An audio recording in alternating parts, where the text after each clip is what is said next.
I had this idea for Mosaic 3 years ago, and I was so fascinated with African cultural retention and how do we articulate that in our classrooms, and just trying to figure out, like, how could I get students more involved in this history, because a lot of people don't want to talk about slavery anymore. In their minds it's over with. Why do we keep harping on slavery? Because essentially the slaves built the United States, and a lot of people don't understand that, but it also set the stage for other acts of discrimination in America too. So it's not only on people of African descent, but Asian Americans, Native Americans. So we're looking at all these different groups who are also affected racially and other other forms of oppression.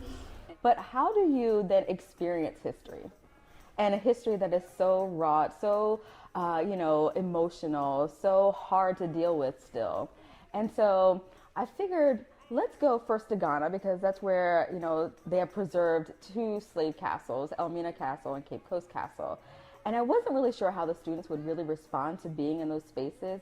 So we started off by going to Kumasi, which is the heartland of the Ashanti culture. And the Ashanti people were one of the ethnic groups who sold their own compatriots into the slave trade. And so we said, let's go first to learn about Ashanti culture. And here students were going to the markets. They were learning about kente cloth making. They were learning about the food.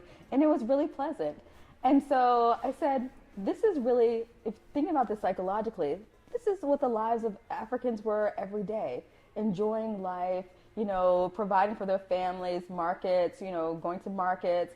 And then I said, okay, let's start them there. Now let's move in that same, route along the slave trade.